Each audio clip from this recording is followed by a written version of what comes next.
Welcome back, y'all. It's Worldwide Wiggins here on S.WigginsTV. Did you miss me? Yeah, I'm back, man. Back up in this thing. Sorry for the wait, man. Had some things going on, but I don't like making excuses, but we finna get down to business, man. We done waited long enough, and I had y'all wait long enough, you know what I'm saying? So, this is just a dime sack for today.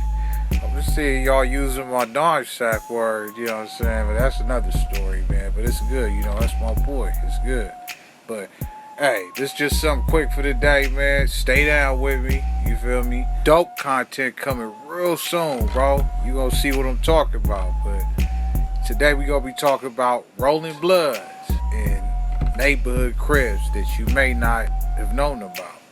I'm gonna hit y'all with just a few of them for today, so let's get down to it. First up, I did this on one of my older, Forgotten Hoods episodes, but you got the 147 neighborhood cribs. Alright, believe it or not, it was a group of youngins known as the 147 neighborhood cribs, aka the 147 Riddlers or 147 Rider Gang or Riders Gang, in the city of Lawndale.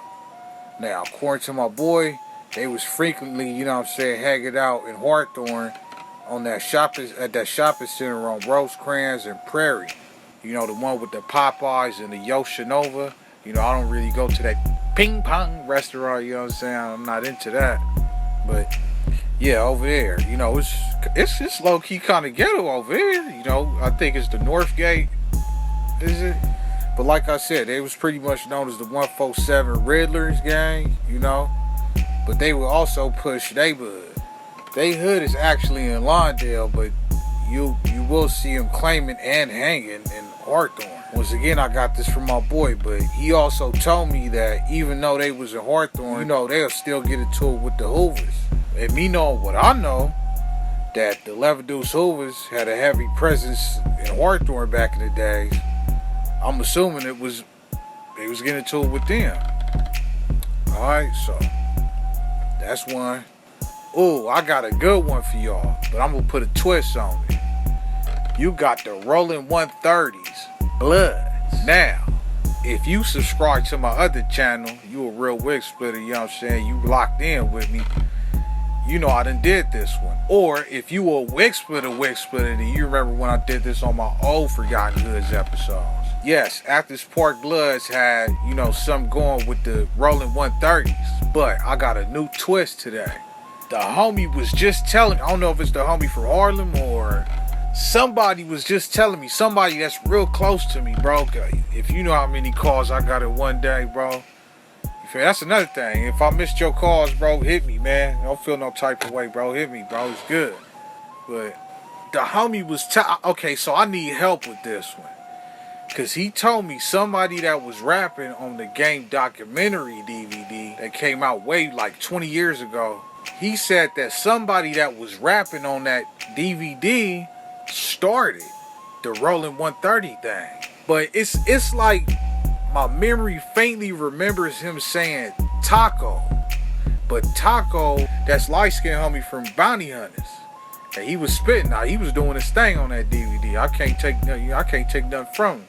He was doing his thing. I remember his verse. Man, it's on the streets, I'm a well-known rock. Yep. Johnny put the mask. Yep. Haha, what you know about that?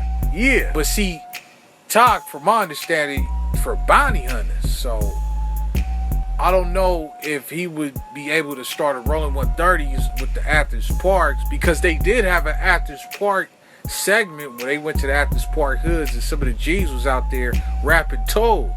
So I don't know if he was referring to somebody from Athens Park or somebody from Bounty Hunters, because I remember him saying Taco. So every time you come through, man, you suckers don't get no pass. Only G's with big nuts can walk the green grass and pass all off a drink. Somebody that was rapping on here started Rollin 130s. So y'all help me in the comments, man, because what I look like, Sway? No disrespect to the Swans. I ain't got all the answers. You know what I'm saying? But yeah, that's a cold twist, ain't it? Yeah. Somebody from over here started Rollin 130s. Yup, Rollin 130 Bloods. Nice little twist. Even when I hit you with a dime sack, it's low-key a zip every time.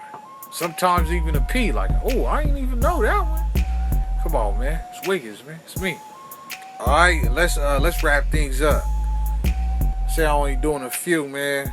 You got the Young Neighborhood Cribs. Now, I'm gonna give you some quick history about the Young Neighborhood Cribs. You know, I've been having, you know, mentioned on the show, but this is just a quick summary. You guys welcome on the show as well. Alright, so the word is, you know, it was kids being bused to the Valley, you know, the Chatworth High School, who will also hang at Mason Park, if I'm saying it right. These kids was actual affiliates of the Rollin Hunters. You know, that's the legend. So if I had to do any guessing or estimation, I would say this is how they got there. I would say this is how they got their Crip identity. It became known as the Young Neighborhood Cribs. They also ended up being cool with a black rag crew in the Valley known as the BOP. Ballin' on point. The Black Rag Gang. You know, they had a bit of a Crip influence on it. And I'm hearing that's kind of how they got their Crip identity too. And they neighborhood identity. Allegedly, the Young Neighborhood Crips was known to be, you know, getting their paper, you know, pushing tree and, you know, pushing the jewels. Now, and in this rap video, you can see members of the Young Neighborhood Crips and the Bops hanging together. Alright? There you have it, the Young Neighborhood Crips. Alright, just a few of them for today, man. Something light, man. Make sure you like, comment, and stay down. You know what I'm saying? I don't even care if you subscribe. Just keep watching. Stay down. You know what I'm saying? Stay down with the Wig Splitter, man. More dope content on the way. You can believe that. I'm gone. Wig it!